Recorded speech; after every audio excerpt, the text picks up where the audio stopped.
রাজনীতিতে একটি চাঞ্চল্যকর সমীকরণ, আপনার বিশ্বাস করতে কষ্ট হবে। হ্যাঁ, তারপর এটা সত্য। তারেক জিয়া অলরেডি পিছু হটতে শুরু করেছে। তারেক জিয়া বুঝতে পারছেন যে বিজয় সম্ভব নয়, জামাত জিতবে। এই কারণে পিছু হটা শুরু করেছেন। আমি প্রমাণ দেখাবো যে তারেক জিয়া খেই হারিয়ে ফেলেছেন।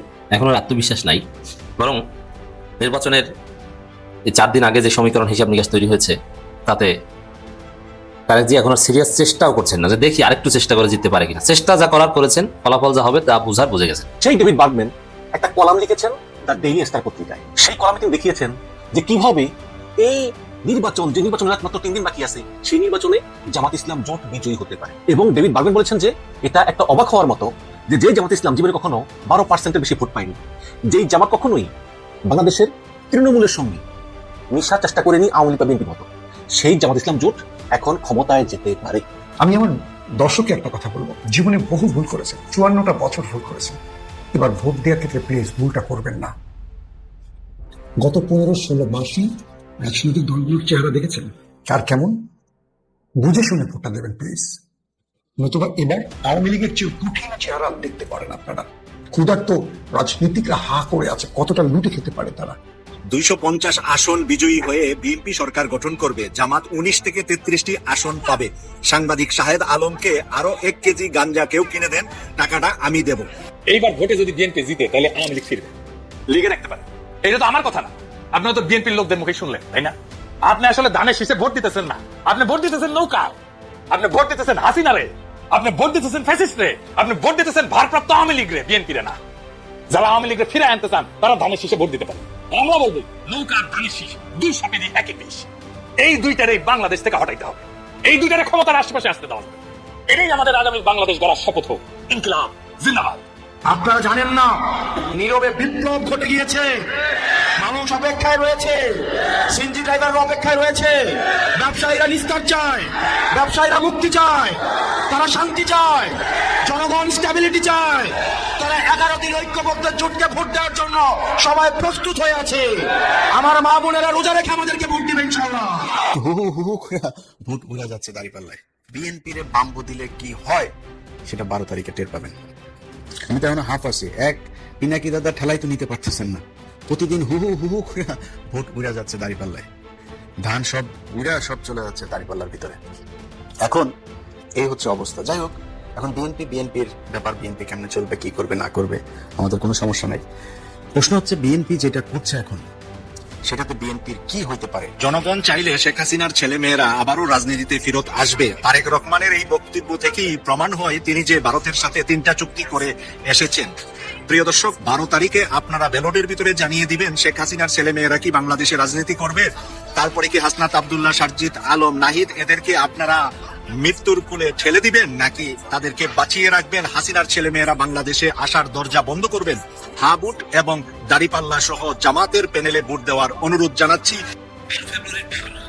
বিএনপির রাজনীতির কি হবে, বিএনপির কি ঘটবে? দর্শক, আমি আমিরে জামাত ডাক্তার শফিকুর রহমান, আমিরে এনসিপি, আহ্বায়ক এনসিপি জনাব নাহিদ ইসলাম সহ সবার বক্তব্য বিশ্লেষণ করে, পর্যালোচনা করে বিএনপিকে কিছু আশ্বাস দিতে চাই যে না, পালাবেন না। খাম্বা তারেক নামটি যে পড়েছে আজকে রুমিন ফারহানা সেটা প্রমাণ করে দিয়েছে জাতির সামনে।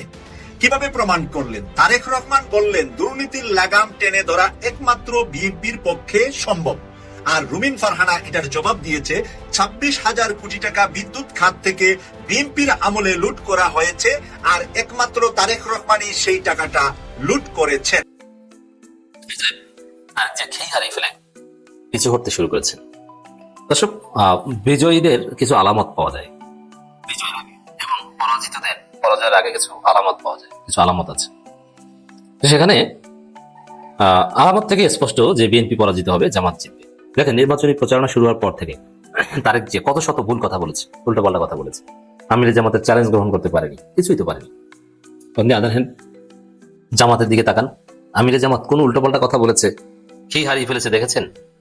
জনতাকে কন্ট্রোল করতে পারেন এরকম কিছু দেখেছেন? আমির জামাতের একটা ভিডিও ভাইরাল হয়েছে, তারেক জিয়া তার কর্মীদের থামতে বলেন যে থামো, নইলে কিন্তু তোমরা গুপ্ত মানে হত্যাযোগ্য, যে গুপ্ত মানে তোমাকে হত্যা করা যায়, এই ভয় দেখাচ্ছেন, হত্যার হুমকি দিচ্ছেন তারেক রহমান। তারপরও তার কর্মীরা থামছে না, স্লোগান দিচ্ছে। আর আমির জামাত হাত ইশারা করেছেন, হাত এভাবে ছেড়ে দিয়েছেন, পুরো সমাবেশ স্থল ঠান্ডা। মুহূর্তের মধ্যে সেনাবাহিনীর একদম ডিসাইসিভ কমান্ডের মতো সবকিছু থেমে গেছে। এটা হচ্ছে বিজয়ীর আলামত, যে জামাত ক্যান কন্ট্রোল দি নেশন। এবং ডাক্তার শফিকুর রহমান কোনো ভুল কথা বলেন না। নির্বাচনের আগে ডাক্তার শফিকুর রহমানের কণ্ঠ খুলে গেছে, আল্লাহ খুলে দিয়েছে। আর তারেক জিয়ার কণ্ঠ বসে যাচ্ছে, তারেক জিয়া থেমে যাচ্ছেন, জামাত কথা বলে যাচ্ছে। অনবরত বক্তা এখন ডাক্তার শফিকুর রহমান। প্রধানমন্ত্রী সুলভ ভাব চলে এসেছে, অসুস্থ আমিরে জামাতের মধ্যে গতি চলে এসেছে। অসাধারণ। দর্শক, এই পরিস্থিতিতে বিএনপির আর কোন আত্মবিশ্বাস আদৌ এখন আর বাকি নেই। তারেক জিয়া নিজে বলছেন যে জামাত নাকি বিএনপিকে ভয় দেখাচ্ছে। তাহলে বিএনপি ভয় পাচ্ছে, জামাত ভয় দেখাচ্ছে, আপনি চিন্তা করেন এটা কি বিশ্বাসযোগ্য? জামাত বিএনপিকে ভয় দেখাবে আর বিএনপি ভয় পাবে, এটা তারেক জিয়া বলছে যে জামাত এখন বিএনপিকে ভয় দেখাচ্ছে। মজা না? হ্যাঁ, এটা হচ্ছে পিছু ওঠার একটা আলামত। এরপর আবার দেখেন, বিএনপি আনুষ্ঠানিকভাবে প্রেস কনফারেন্স করে বলছে জাল ভোট দিতে বিপুল সংখ্যক বোরকা নিকাব প্রস্তুত করেছে একটি দল। আচ্ছা, প্রথম কথা হচ্ছে যে এটা প্রস্তুত করলেও কি এটা বলা যায় বা বোঝা যায়? বোরকা নিকাব এটা তো জামাতের ঘরে, সবার ঘরে আছে।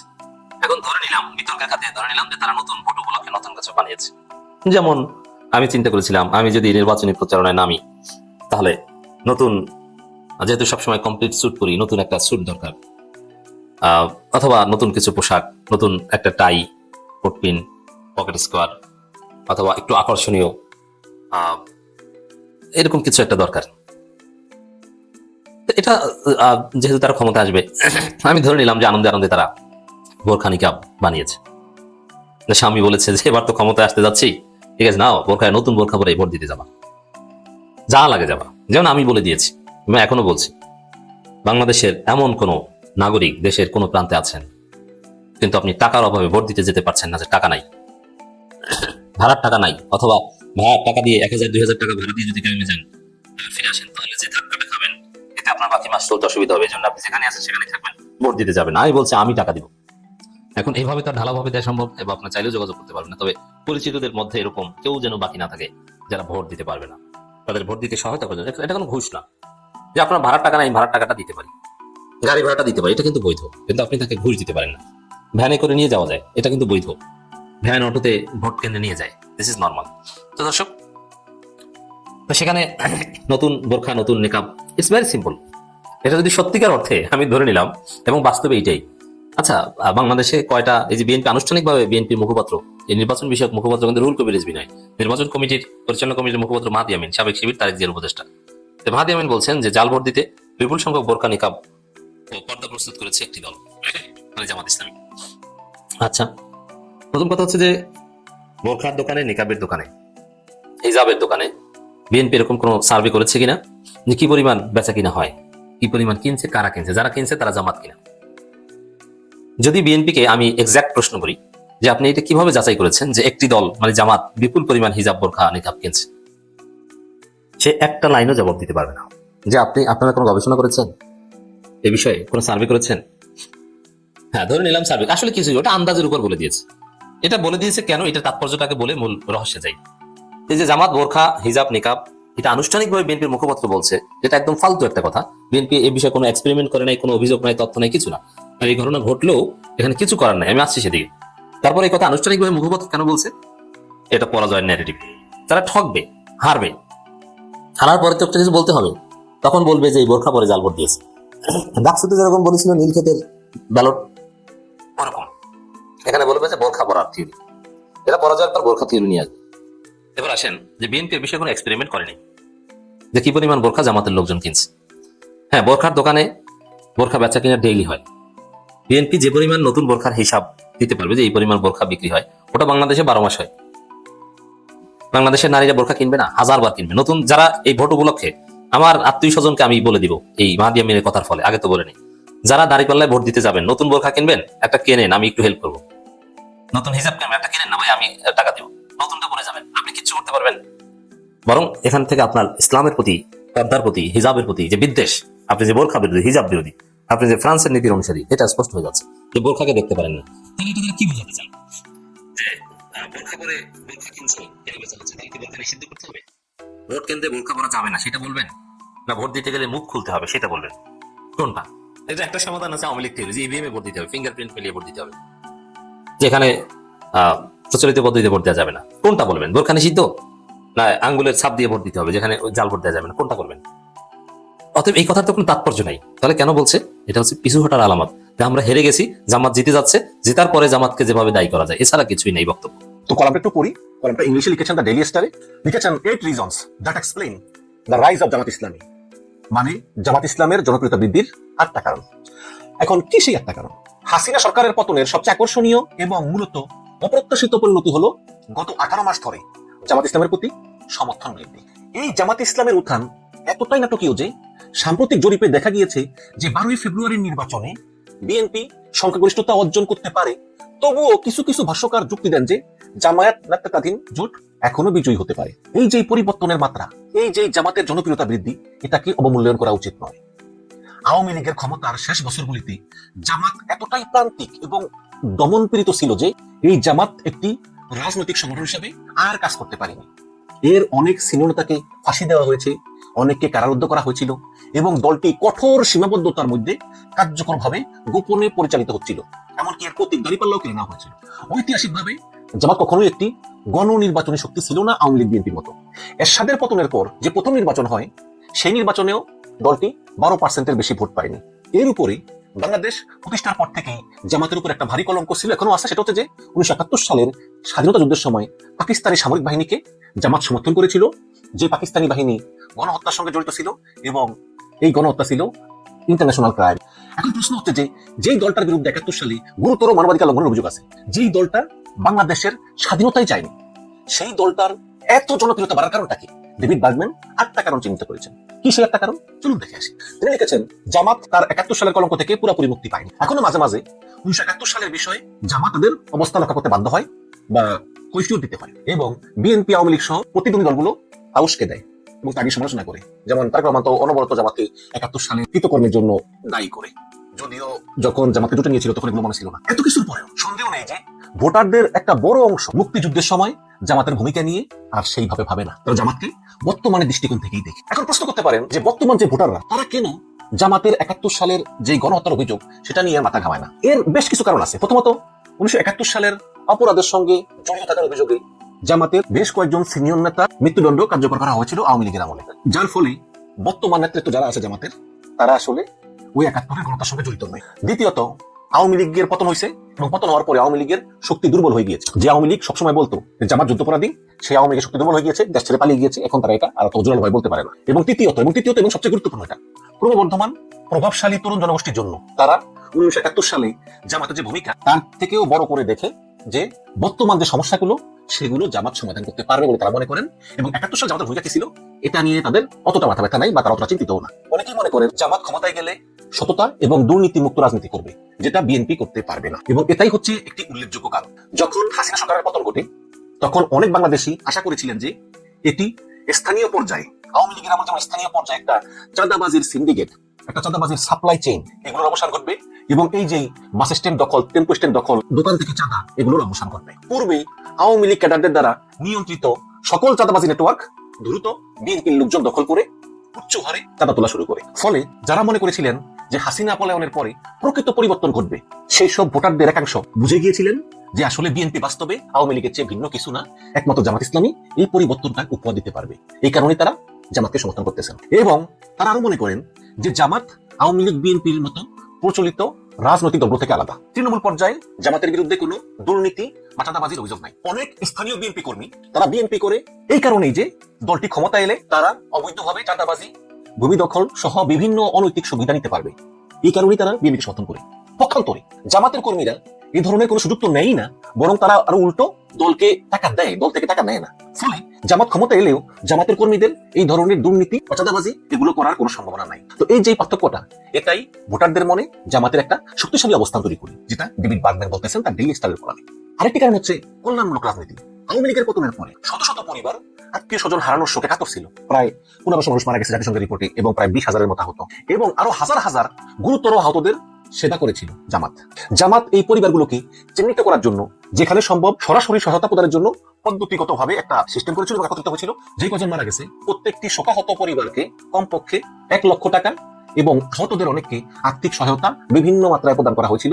এবং জামাত নেতারা প্রায় সময়ই হাসপাতালগুলো পরিদর্শন করতেন। যদিও কিছু কিছু ক্ষেত্রে বিএনপির রাজনীতিবিদরাও সাহায্যের প্রস্তাব দিয়েছিলেন, তবে বিএনপির চেষ্টা অতটা জামাতের মতো ব্যাপক ছিল না এবং অতটা সুন্দরভাবে সমন্বিত ছিল না। তো এই যে জুলাই যোদ্ধাদের এবং জুলাইতে নিহত পরিবারদের সুশৃঙ্খল ভাবে তারা যেভাবে জামাত ম্যানেজ করেছিলেন, এটা জামাতের ভাবমূর্তিকে আরো শক্তিশালী করেছে। এর ফলে এদের জনপ্রিয়তা ব্যাপক মাত্রায় বৃদ্ধি পেয়েছে বলে ডেভিড বার্গম্যান মনে করেন। তো এই ধরনের কল্যাণমূলক রাজনীতিগুলোই আসলে দীর্ঘদিন ধরে জামাতের কৌশলের ভিত্তিপ্রস্তর হয়ে দাঁড়িয়েছে। এটি মানুষের মনে উল্লেখযোগ্য একটি রাজনৈতিক সদিচ্ছা তৈরি করে চলেছে। পক্ষান্তরে আপনি দেখেন যে বিএনপির আসলাম চৌধুরী, তিনি কয়েকদিন আগে বলছিল জুলাই যোদ্ধাদেরকে তোমাদেরকে আমি হেল্প করতে চাই, তো সবাইকে চেক দিল।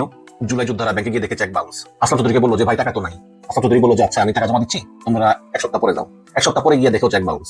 আসলাম চৌধুরী তো নিজেই খেলাপি, সে টাকা দিতে করতে, তাই না? এই হচ্ছে বিএনপির অবস্থা। আরেকটি কারণ হচ্ছে সাংগঠনিক শৃঙ্খলা। জামাত তার সাংগঠনিক শক্তি দ্বারা কিন্তু অনেক বেনিফিটেড। আওয়ামী লীগের পতনের প্রায় পরপরই এই জামাত ইসলাম নির্বাচনের জন্য আন্তরিকভাবে প্রস্তুতি নেওয়া শুরু করে এবং জামাতের যে সুশৃঙ্খল অভ্যন্তরীণ যে কাঠামো, এই কারণে জামাত আরো কার্যকরভাবে বিএনপির চেয়ে কার্যকরভাবে তারা প্রচারণা শুরু করেছিল।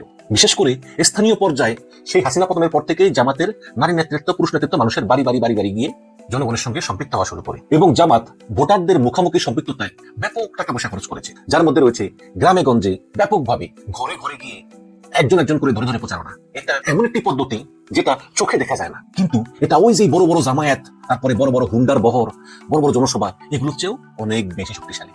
ডেভিড বার্গম্যান বলতেছেন জামাত ইসলাম নিজেদেরকে ইসলামী দল বললেও এটি একটি মধ্যপন্থী এবং নমনীয় অবস্থান উপস্থাপন করে। তারা বলতেছে যে না, আমরা ক্ষমতায় গেলে ইসলামী আইন করবো না, প্রচলিত আইন তো থাকবেই, বরং আমরা দুর্নীতিমুক্ত করব, সৎ শাসন করবো এবং আমরা ইসলামী আইন করবো না, আইন যেরকম আছে এরকমই থাকবে। এই এবং নারীরা তো ভালো থাকবেই, বরং নারীদের জন্য আরো ভালো ভালো আইন করা হবে, যেমন কর্মঘণ্টা কম, তারপরে ম্যাটারনিটি লিভ ইত্যাদি করবে। তো এগুলাই জামাতকে আসলে চরম ডানপন্থী থেকে একটা মধ্যপন্থী দল হিসাবে উপস্থাপন করেছে, যে না আসলে জামাত কোনো কট্টরপন্থী দল না। এবং আপনি জানেন সাম্প্রতিক সময়ে মার্কিন যুক্তরাষ্ট্র এবং ইউরোপিয়ান ইউনিয়ন তারাও কিন্তু এই জামাতকে সমর্থন করতেছে। এই জামাতের বক্তব্য হচ্ছে যে ধর্মীয় এজেন্ডা এটাকে বাইরে রেখে বরঞ্চ ক্ষমতা আসলে রাষ্ট্রীয় সংস্কার, বিশেষ করে দুর্নীতির বিরুদ্ধে অভিযান, প্রাতিষ্ঠানিক জবাবদিহিতা এবং শাসন ব্যবস্থার উন্নতির উপরই জামাত ইসলাম জোর দিয়েছে। ধর্মীয় কোন এজেন্ডা জামাত বাস্তবায়ন করবে না। এটাও অনেক প্রগতিশীল মানুষের মনের ভিতরে জামাতের পক্ষে অবস্থান তৈরি করেছে এবং তারা জামাতকে ভোট দিবেন বলে ধারণা করা হচ্ছে। উদাহরণস্বরূপ বলা যায় যে গত জানুয়ারিতে শফিকুর রহমান বক্তব্য দিয়েছিলেন, সেখানে তিনি ধর্ম নিয়ে কোনো কথাই বলেননি। তিনি বলেছিলেন যে জামাত ইসলাম হচ্ছে মূল ধারার মুসলিম গণতন্ত্রীদের প্রতিনিধিত্বকারী, যারা ধর্মতাত্ত্বিক উচ্চাকাঙ্ক্ষার পরিবর্তে গণতান্ত্রিক বৈধতার উপর জোর দেয়। তো সেই ভাষণের সময় অনেক বিদেশি কূটনীতিকরাও ছিল, তাদের মাথায়ও কিন্তু ঢুকছে যে জামাত কি বলতেছে, কি করতেছে এবং জামাত কিভাবে নিজেদের উপস্থাপন করতেছে। কূটনীতিকরা কিন্তু চোখ রাখতেছিলেন, সেখানে আমেরিকার কূটনীতিক ছিল, ইউরোপের কূটনীতিক ছিল। অনেকেই বলতে পারেন ভাই জামাত হলো মুখেই বলে, কিন্তু ক্ষমতায় গেলে এটা করবে না, বলতে পারেন, হয়তো অনেক কূটনীতিকরাও তাই মনে করতে পারে। বাট এতে কোনো সন্দেহ নাই যে জামাতে ইসলামের আমিরের এই বক্তব্য গ্রামে এবং শহরে যে তরুণ, এই তরুণদের মধ্যে জামাতের জনপ্রিয়তা সেটা আরো প্রসারিত করেছে। বিশেষ করে শহরের যেই আল্ট্রা মডার্ন তরুণরা আছে, তারা জামাতকে ভোট দেওয়ার এটাই কারণ যে জামাত ক্ষমতায় আসলে তারা জোর করে ধর্ম চাকরি দিবে না, কিন্তু দুর্নীতি, চাঁদাবাজি মুক্ত বাংলাদেশ গড়ে তুলবে। এবং আরেকটি কারণ হচ্ছে যে আওয়ামী লীগ নির্বাচনে অংশ নিচ্ছে না। অন্তর্বর্তীকালীন সরকার এবং নির্বাচন কমিশন কর্তৃক আওয়ামী লীগকে নির্বাচনে অংশগ্রহণ থেকে নিষিদ্ধ করার সিদ্ধান্ত জামাতের জন্য ভালো হয়েছে। ঐতিহাসিকভাবে যখন আওয়ামী লীগ ব্যালটে থাকে, তখন জামাত হয় স্বাধীনভাবে প্রতিদ্বন্দ্বিতা করে অথবা বিএনপির সঙ্গে জোট গঠন করে, যেটা আমরা দেখেছি। তাহলে আগে যখন জামাত স্বাধীনভাবে ভোটে দাঁড়াতো, তখন আওয়ামী লীগ বিরোধী বেশিরভাগ ভোটই বিএনপিতে গিয়ে করতো। আর যদি জামাত বিএনপির সঙ্গে জোট করতো, তাহলে বিএনপি ওই 30-40টা আসন ছাড়তো, বেশি ছাড়তো না। ওই জামাতকে জোট সঙ্গী হিসাবে 30-40টা এরকম আসন দিত। তবে এখন যেহেতু আওয়ামী লীগ নাই, কাজে এখন ঘটনা পুরো পাল্টে গেছে। যারা আগে আওয়ামী লীগের জয় ঠেকাতে বিএনপিকে ভোট দিত, তারা এখন জামাতকে ভোট দেওয়ার ক্ষেত্রে আরো চিন্তা ভাবনা করতে পারে যে হ্যাঁ, যারা আমরা আওয়ামী লীগ বিরোধী, তারা কি আসলে বিএনপিতে ভোট দিব? বিএনপি কি আমাদের মন যা চায় তা করবে? এবং সবচেয়ে বড় প্রশ্ন হচ্ছে যে যারা আওয়ামী লীগ বিরোধী আগে বিএনপিকে ভোট দিত, তারা এখন চিন্তা করতেছে যে যদি আমরা বিএনপিকে ভোট দিই, তাহলে কি বিএনপি ক্ষমতায় গেলে আবার আওয়ামী লীগকে ফিরিয়ে এনে পুনর্বাসন করবে? এটাও কিন্তু চিন্তা। অনেকেই মনে করতেছেন যে বিএনপি ক্ষমতায় গেলে তারা আওয়ামী লীগকে ফিরিয়ে আনতে পারে। অলরেডি গত পরশুদিন রয়টার্সকে তার বলেছেন যে শেখ হাসিনার ছেলেমেয়েরা ইচ্ছে করলে রাজনীতি করতে পারবে। এটাই ডেভিড বার্গম্যান বলতেছেন। আরেকটি কারণ হচ্ছে ভারত বিরোধী মনোভাব। আওয়ামী লীগের আমলে বাংলাদেশে ভারত বিরোধী মনোভাব ক্রমাগত বৃদ্ধি পায়। সীমান্ত হত্যা, বাংলাদেশিদের সম্পর্কে ভারতীয় রাজনৈতিক ব্যক্তিত্বদের উস্কানিমূলক বক্তব্য এবং ভারত সরকার আওয়ামী লীগকে জোরালোভাবে সমর্থন করে, এমন ধারণা সহ বেশ কয়েকটি কারণ এর পেছনে ভূমিকা পালন করে। 2024 সালে যখন আওয়ামী সরকারের পতন ঘটে এবং শেখ হাসিনা ভারতে পালিয়ে যান, তখন ভারতীয় আধিপত্যের প্রতি জনগণের খুব তীব্র হয় এবং অনেক মানুষ প্রকাশ্যে ভারতের বিরুদ্ধে মতামত প্রকাশ করতে সক্ষম হন হাসিনা পালিয়ে যাওয়ার পরে। এই প্রেক্ষাপটে কিছু ভোটার জামাতকে ভারতের প্রভাব প্রতিরোধে বিএনপির তুলনায় আরো বিশ্বাসযোগ্য শক্তি হিসাবে দেখতে শুরু করেন। অনেক ভোটার মনে করেন যে বাংলাদেশে ভারতীয় আধিপত্যবাদ দূর করতে হলে জামাতকেই ক্ষমতা আনা দরকার, জামাতকেই ভোট দেওয়া দরকার। কারণ তারা মনে করে যে বিএনপি ক্ষমতা এলে তারা জামাতের মতো ভারতীয় আধিপত্যবাদের বিরুদ্ধে ভূমিকা রাখতে পারবে না, তারা ভারতের কাছে হাসিনার মতোই বিক্রি হয়ে যাবে। বাংলাদেশে ভারতীয় প্রভাব নিয়ে যারা চিন্তিত, যারা ক্ষুব্ধ, তারা বিএনপির চাইতে জামাতকেই ভোট দেওয়া অধিকতর শ্রেয় মনে করেন এবং তারা পরিবর্তনের দল হিসাবে জামাতকে ভোট দিতে চান। এবং এই আওয়ামী লীগের পতনের পর পরিবর্তনের জন্য, সংস্কারের জন্য জনগণের মধ্যে ব্যাপক আকাঙ্ক্ষা দেখা দেয়। যেমন স্বৈরতন্ত্র থেকে পরিবর্তন, প্রতিষ্ঠিত দুর্নীতি এবং ক্লান্ত পুরাতন বস্তা পচা রাজনীতির যে পরিবর্তন মানুষ চান, এবং সেই মানুষগুলি বিএনপি এবং জামাতের ভিতরে তুলনামূলক একটা পার্থক্য করে যে কাকে ভোট দিলে আসলে আমরা পরিবর্তন পাবো। তখনই মানুষগুলো চিন্তা করে যে না, আসলে বিএনপির কার্যকলাপ পরিবর্তনের অনুকূলে না, আমরা জামাতকেই ভোট দিব। এটাও হচ্ছে আরেকটি কারণ বলে ডেভিড বার্গম্যান মনে করেন। এবং জামাতকে এমন একটি দল হিসেবে ভাবা হয় যে এই দলটা আসলে রাজনৈতিক ব্যবস্থায় যে আধিপত্য বিস্তার করে যে দুর্নীতি নেটওয়ার্ক গড়ে তোলে, একটা দুর্নীতি একটা চেইন কমান্ড, যে ভূমি লুট, ব্যাংক লুট, প্রকল্প লুট, আসলে মানে এদের কোনো নেতাই কিন্তু দুর্নীতির সঙ্গে জড়িত না। এবং এই নেতৃত্ব কোনো রাজনৈতিক বংশ থেকে আসে না, যেমন আওয়ামী লীগের মুজিব ফ্যামিলি, বিএনপির জিয়া ফ্যামিলি, বরং এটি পর্যায়ক্রমে একজনের পর একজন করে এর প্রধান হয়। এবং যে ইন্টার পার্টি ডেমোক্রেসি, আভ্যন্তরীণ দলীয় গণতন্ত্র, এটা কিন্তু জামাতের খুব শক্তিশালী। এবং আওয়ামী লীগের গত 15 বছর এবং বিএনপির 2001 থেকে 2005 পর্যন্ত জনগণ যে দুর্নীতি দেখেছে, জামাতের কিন্তু সেই রেকর্ড নেই, কারণ জামাত কখনো এককভাবে ক্ষমতায় যায়নি। তো অতীতের এইসব ভূমিকাগুলো জামাতের পক্ষে ভোটারদের আকৃষ্ট করার আরেকটি কারণ। তাছাড়া এই যে ইউনূস সরকার কর্তৃক যে জুলাই জাতীয় সনদ এবং সংস্কার প্রস্তাব, জামাত ইসলাম এগুলোর পক্ষে অবস্থান নিয়েছে। যেখানে বিএনপি অনেকগুলো সংস্কারের সঙ্গে একমত নয়, সেখানে জামাত একদম পুরো সংস্কার প্রক্রিয়ার সঙ্গে শতভাগ একমত পোষণ করেছে। এবং আরেকটি বড় কারণ হচ্ছে জাতীয় নাগরিক পার্টি এনসিপি। এই এনসিপি বড় দল না, এটা তরুণদের দল, বাট তরুণদের একটা বড় অংশ কিন্তু তারা এনসিপি কে ভালোবাসে, সমর্থন করে। এবং সেই এনসিপির সঙ্গে জামাত যোগ করাতে মূলত জামাত আরো শক্তিশালী হয়েছে। এবং তরুণদের মনে জামাতের যে আবেদন, জামাতের যে প্রস্তাবনা, জামাতের যে ভাবমূর্তি, জামাতের যে জনপ্রিয়তা, সেটা আরো সুসংহত হয়েছে। তরুণরা মনে করে যে এবার জামাত জোটকেই ভোট দিতে হবে। তো এই একটা কারণ ডেভিড বার্গম্যান চিহ্নিত করেছেন। এবং ডেভিড বার্গম্যান বলতেছেন যে জামাত ইসলাম জোট বিজয়ী হলেও হতে পারে, এটা এখন আর অস্বাভাবিক কিছু নয়। দর্শক, ডেভিড বার্গম্যান যে কারণগুলো দেখালো, আপনারা সেই কারণের সঙ্গে আসলে একমত কিনা আপনারা কমেন্টে জানাবেন। আর 3 দিন পর যে নির্বাচন, সেই নির্বাচনে হাড্ডাহাড্ডি লড়াই হবে। সেই লড়াইয়ে ফেব্রুয়ারি বাংলাদেশের নির্বাচন, 13 ফেব্রুয়ারি বাংলাদেশের নতুন সরকারের কারা বসছেন সেটা জানা যাবে। 12 ফেব্রুয়ারি কি নির্বাচন হচ্ছে তবে বাংলাদেশে? অনেক প্রশ্ন রয়েছে রাজনৈতিক দলগুলোর মধ্যে, রয়েছে বাংলাদেশের 18 থেকে 20 কোটি মানুষের মধ্যে। প্রফেসর ইউনূস সরকার চেয়েছিলেন বাংলাদেশে ইতিহাসের একটা রেকর্ড করবেন যে সবচেয়ে ফ্রি ফেয়ার ইলেকশনের মাধ্যমে। কিন্তু প্রফেসর ইউনূসের প্রশাসন ইউনূসের কথা শুনছেন কি? প্রফেসর ইউনূস কি নিজেই দিল্লির ফাঁদে পা দিয়েছেন? বেগম খালেদা জিয়ার বিএনপি কি তার নীতি আদর্শে চলছে নাকি ভিন্ন পথে চলছে? সবচেয়ে বড় প্রশ্ন উঠছে, বাংলাদেশে কি সবচেয়ে বড় দল বিএনপির ভরাডুবি হচ্ছে জামায়াত ইসলাম ক্ষমতায় আসছে? চারদিক থেকে যে আওয়াজ পাওয়া যাচ্ছে তাতে করে মনে হচ্ছে জামাত বড় অঘটন ঘটাতে যাচ্ছে। প্রশ্ন হচ্ছে, নির্বাচন বানচালের প্রশ্ন কেন উঠল? কারা নির্বাচন বানচাল করতে চায়? চলেন এই বিষয়গুলো আজকে আপনাদের লাইভ সেশনে মোটামুটি আলোচনার মাধ্যমে বোঝাবার চেষ্টা করছি। বাংলাদেশের প্রধান দুটো দল কারা এখন? একটি জামায়াত ইসলামের দাঁড়িপাল্লা, অন্যটি বিএনপির ধানের শেষ। এর বাইরে আর কেউ আলোচনায় নেই। একদিকে তারেক রহমান, অন্যদিকে ডক্টর শফিকুর রহমান।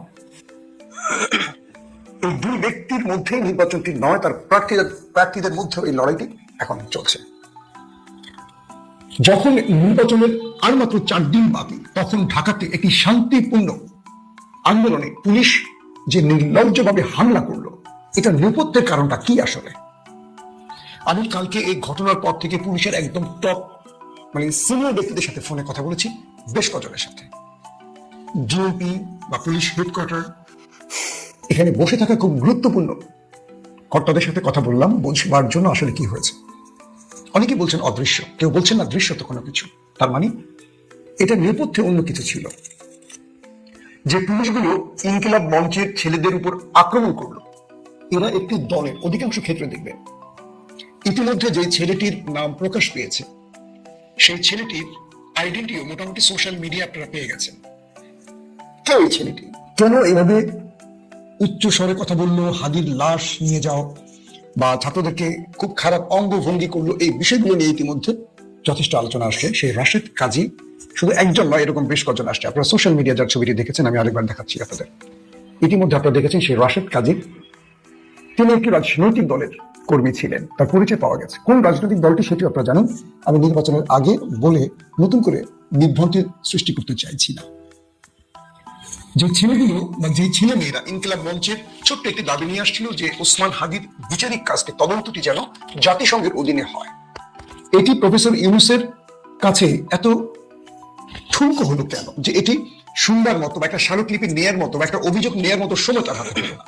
যে বিপ্লবীরা প্রাণ দিয়ে ইউনূসকে ক্ষমতায় বসালো, তাদেরকে 5 মিনিট সময় দেওয়ার সময় ইউনূসের নেই। কিন্তু ইউনূস সময় দিচ্ছেন কোন কোন ব্যক্তিদের, খেয়াল করবেন। রাষ্ট্রের এই চেয়ারটিতে যারা বসেন তারা জনগণকে ভুলে যান বারবার। আজকে যারা ভোট চাইছেন না, ফ্যামিলি কার্ড দেবেন, কেউ বেহেশতের টিকিট দেবেন, এই যে কথাগুলো আসছে, নির্বাচিত হবার পর আসলে জনগণকে কে কি দেবেন? কিচ্ছু দেবেন না। প্রত্যেকে নিজে নেবেন কি সেটার হিসেব বসবেন। আমি আমার দর্শককে একটা কথা বলবো, জীবনে বহু ভুল করেছেন, 54টা বছর ভুল করেছেন। এবার ভোট দেওয়ার ক্ষেত্রে প্লিজ ভুলটা করবেন না। গত 15-16 মাসে রাজনৈতিক দলগুলোর চেহারা দেখেছেন কার কেমন, বুঝে শুনে ভোটটা দেবেন প্লিজ। নতুবা এবার আওয়ামী লীগের চেয়েও কঠিন চেহারা দেখতে পারেন আপনারা। ক্ষুধার্ত রাজনীতিকরা হা করে আছে, কতটা লুটে খেতে পারে তারা। দর্শক, ইনকিলাব মঞ্চের যাদের আমাদের ছোট ভাই, এই ছেলেটিকে পুলিশ বেদরক পিটিয়েছে, অনেককে গুলি করেছে, ঝুমাকে পিটিয়েছে, হাদির স্ত্রীকে লাঞ্ছিত করেছে। রাজশাহী বিশ্ববিদ্যালয়ের জিএস, আমরা সবাই তাকে চেনেন, সেই ছেলেটিকেও বেদম পিটিয়েছে। আম্মার কেন পিটিয়েছে, তারা কি করেছে? বলা হচ্ছে প্রফেসর ইউনূসের বাড়ির আশপাশ যমুনার 144 ধারা জারি, তাহলে শাহবাগে এসে পুলিশ পেটানো কেন? আমরা ডিএমপি কমিশনারকে দেখেছি, এই বইরা খাটাসকে আপনি চেনেন সবাই, তাই না? এই যে বইরা খাটাস দেখতে পাচ্ছেন, তিনি নিজে প্রকাশ্যে রাস্তায় নেমে লাঠি দিয়ে আমাদের শিক্ষার্থীদের পিটিয়েছে। এই বইরা খাটাস, সরি আমি আপনাকে বইরা খাটাস বলেছি, এর চেয়ে খারাপ শব্দ বলতে চেয়েছিলাম, বলতে পারছি না। এই ব্যক্তি নিজে নেমে পিটিয়েছেন এবং তিনি ফোন করে বলছিলেন সাইজাই না ফেলছি, উপরস্থ কাউকে বলছেন ওদেরকে পিটিয়ে সাইজে এনে ফেলেছে। বুঝতে পারছেন? বিপ্লবের চেতনাধারী সরকারের পুলিশের ডিএমপি কমিশনার, ঢাকা মহানগরের পুলিশ প্রধান বিপ্লবীদের মারছেন, আবার খুশির চোটে বলছেন ওদের মাইরা সবাই ফেলছে, ওদের মাইরা সাইজ এনে ফেলছে। ওদের মানে কিভাবে মারা যায় সেই ফেরিস্তিটা তিনি তার উপরস্থ অফিসারকে দিচ্ছেন। প্রশ্ন হলো, সরকার যাবে, সরকার আসবে, কিন্তু যাদের জন্য সরকার আসে বা যারা সরকার আনে তাদের কি লাভ হয়? কিচ্ছু লাভ হয় না। আজকে সারাদিন সোশ্যাল মিডিয়া, কালকে থেকে শুরু আজকে পর্যন্ত প্রত্যেকেরই একটি দাবি, হামলাকারী পুলিশের কি বিচার হবে? এখন 12 তারিখের পর সিদ্ধান্ত হবে আসলে বিচার হবে কিনা। ইউনূস সরকার কিছু করবেন না। যে দলটি পুলিশ পিটিয়েছে সেই দলটি যদি বিচার হবে না, আগামী 5 বছর মাইর খাওয়ার জন্য রেডি হন আপনারা। আওয়ামী লীগ কি পিটিয়েছে তার চেয়ে কয়েকবার পিটানো খাওয়ার জন্য, মার খাওয়ার জন্য প্রস্তুতি নেন। আমি বলছি, শুরুতেই বলছি যে ভোটটা দিবেন কাকে বুঝে শুনে, একটু চিন্তা ভাবনা করে দিয়ে। নির্বাচনের আগে কদম বসি, সালাম কালাম, আদব লেহাজ ভুলে যায়। নির্বাচনের পরের দৃশ্যটা কি হবে চিন্তা করেন। 54 বছর তো দেখছেন, এখন দেখতে থাকে সামনের দিনগুলোতে কি হয়। মায়ের একটা মাটিতে পড়বে না, সব পিঠে পড়বে আপনাদের। বুঝতে পারছেন না? হাসিনাই শুধু হাসিনা না, হাসিনা একটা পদবী। কালকে রাতে বলেছিলাম, আবু জেহেল, ফেরাউন, নমরুদ এগুলো কোনো ব্যক্তির নাম না। ঠিক হাসিনা কোনো ব্যক্তির নাম না। এখন আরো হাসিনা ওয়েট করছে আপনাদের জন্য, বুঝে নিয়েন কারা। আমি কোনো দলের নাম বলতে চাই না, আপনারা আপনাদের বিবেক বুদ্ধি দিয়ে বুঝবেন। কালকে দেখলাম হাদির ইনকিলাব মঞ্চের আমাদের এই ছোট ভাইদের যখন হামলা করছে পুলিশ, একটি দল সোশ্যাল মিডিয়ায় পুলিশের পক্ষে দাঁড়িয়েছে। লজ্জা লেগেছে। সেই দলটির সাথে আমার খুব ভালো সম্পর্ক, তো খুব লজ্জা পেয়েছি। সমানে আনফ্রেন্ড আর ব্লক মারছে। এই শব্দগুলো মুখে আনতে পারছেন, ইদানিং কেন জানি মুখে গালি চলে আসে। সমানে ব্লক মারছে ফেসবুকে তাদের, যে এই মুখগুলোর জন্য আমাকে দেখতে না হয়, অসভ্য কুৎসিত মুখগুলো, যাদের মধ্যে এতটুকু বিবেকবোধ, মানুষত্ববোধ নেই। কি চেয়েছিল? এটা কি নির্বাচন বানচাল করতে এসেছিল? কি বলেছিল জাবের? কি বলেছিল আমার? নির্বাচন সঠিক সময় হবে, এটার সাথে নির্বাচনের নির্বাচন বন্ধের কোনো সুযোগ নেই। তারা আসছিল হাদির বিচার চাইতে, কারণ এই সরকার টাল বাহানা করছে হাদির বিচার নিয়ে। এখন সামনে নির্বাচন বলে কি হাদির বিচার চাইবে না কেউ? সামনে নির্বাচন বলে আপনি জিনিসপত্র দাম বাড়িয়ে আপনি আন্দোলন করবেন না? আপনার অধিকার নিয়ে কথা বলবেন না সরকারের কাছে?